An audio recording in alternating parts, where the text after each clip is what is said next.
Hello everyone, welcome to week 10. Starting from this lecture, we'll be spending 2 weeks on our last algorithmic paradigm, branch and bound. We usually use branch and bound for really difficult problems when we just could not figure out an efficient algorithm using divide and conquer, greedy, or dynamic programming. It is based on enumeration, just like in brute force, but in a very clever way. Okay, I hope you are intrigued now. Let's dive in. In this first lecture on branch and bound, let's look at a trail finding problem. A group of us are going for a hike. We don't have a complete map of the trail, and we will explore and gather information as we hike. Our goal is to find the shortest trail getting to the destination and draw a map. At the start of the trail, there is a sign saying that the shortest route takes no longer than 9 hours. Based on this information, we use the notation 09 to indicate that the shortest trip will take between 0 and 9 hours. We hiked together for 1 hour and reached a crossroad and don't know which way to go. However, there are signs on all 3 possible trails. One sign says 217, meaning following this path will get you to the destination in somewhere between 2 hours and 17 hours. Another says 410, and the third says 1012. Since it took 1 hour to get to this point, we can label the 3 paths with the total journey time bounds shown in the square brackets. So for 217, the total journey time would be between 3 and 18, and so on. Notice that the path labeled 1113 can be immediately ignored. Its best possibility is a trip of 11 hours, but we already know that we can get to the destination in no more than 9 hours, so the best route cannot be along this path. Now we have 2 options. We check the one with the smaller lower bound. That'll be this path. This one is more promising since it provides the best possible outcome, 3 hours in total. It is good that we travel in a group, so now we can split and send a subgroup to travel down this route for another 2 hours and find another crossroad. There are 3 paths from this crossroad. Now we can provide the square brackets to give us an estimate of the total journey time. We can immediately see that one of these 3 paths cannot lead to the optimal solution, so we can ignore it. This leaves us with 3 possible paths. We can cross this one as well because it has already been extended. Out of the 3 live solutions, we look at the one with the smallest lower bound. So we have another subgroup travel along this path.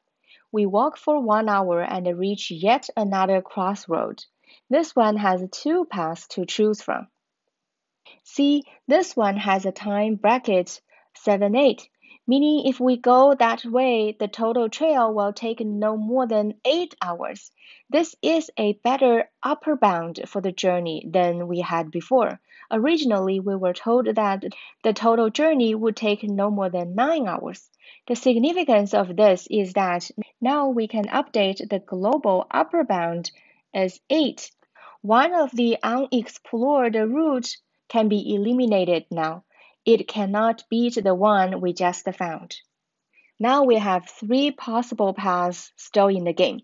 The one with the time bracket 512 looks the most promising since it has the smallest lower bound. We send another subgroup travel down that route. They travel 7 hours and arrive at the destination. Are we done?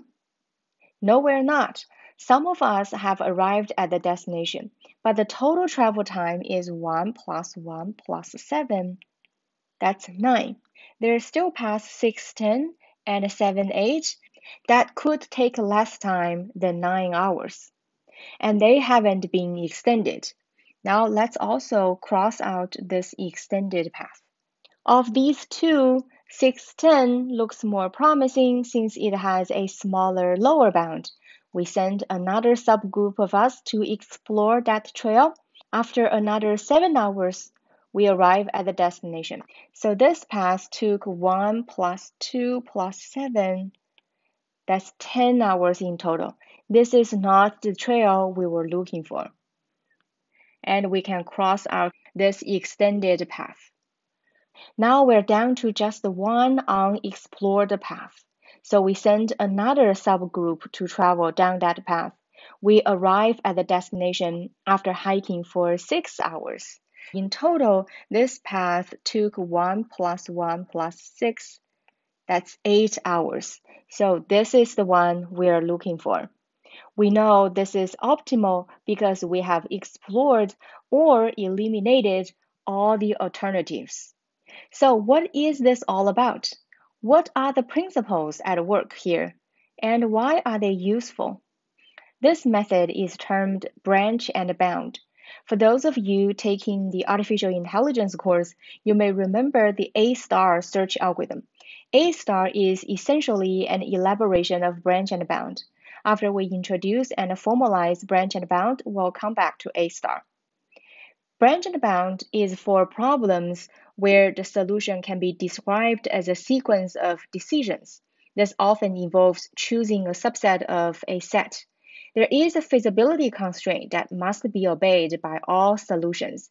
There is an objective function to be optimized, such as finding a solution that minimizes the cost of the elements in the chosen subset, or finding a solution that maximizes the value of the elements in the chosen subset. We use branch and bound when we cannot find a clever divide and conquer, greedy, or dynamic programming solution. It seems that brute force will be our last resort.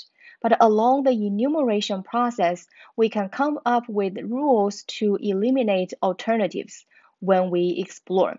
Branch and bound lets us eliminate partial solutions and all full solutions that are expansions of those partial solutions that we eliminate.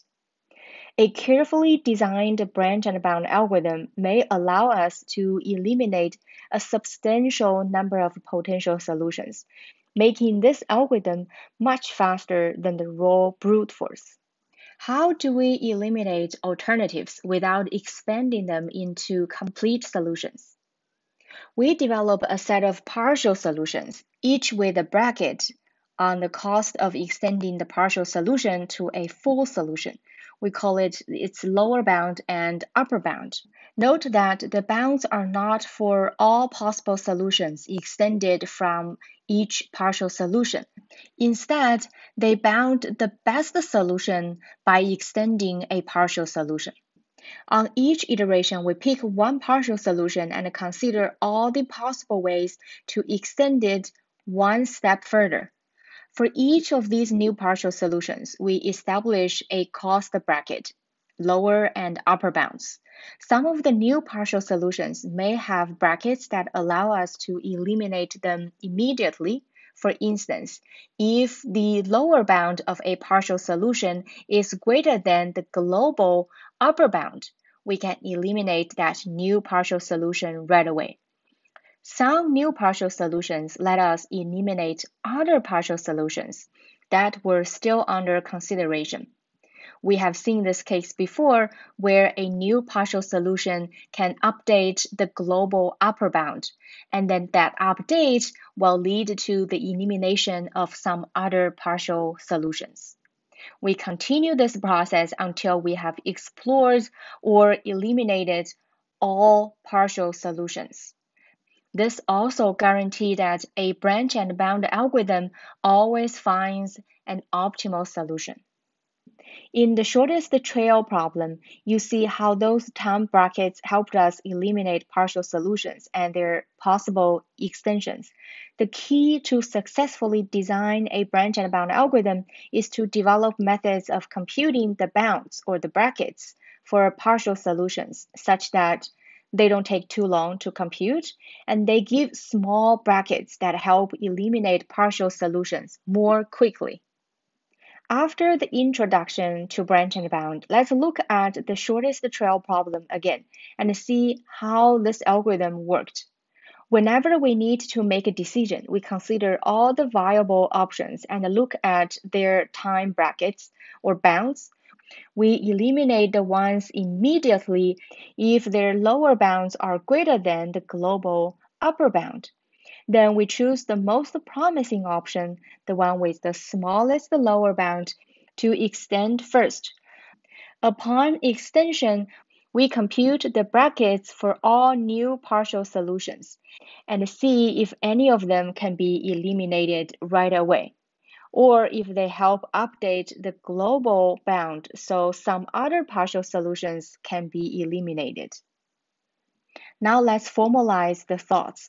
Here is the template of branch and bound. Please pause the video and read through. Now we continue to build, expand, and eliminate partial solutions until an optimal solution is found. Here is the rest of the algorithm in pseudocode. We use a while loop to make sure that all possible solutions are eliminated or expanded. Please pause the video and read through this pseudocode algorithm. There is a lot to take in from this algorithm. How can we make sure this algorithm returns an optimal solution? How to implement this algorithm? What's its complexity? Please really take your time to think about it. We will continue in the next lecture. Stay tuned.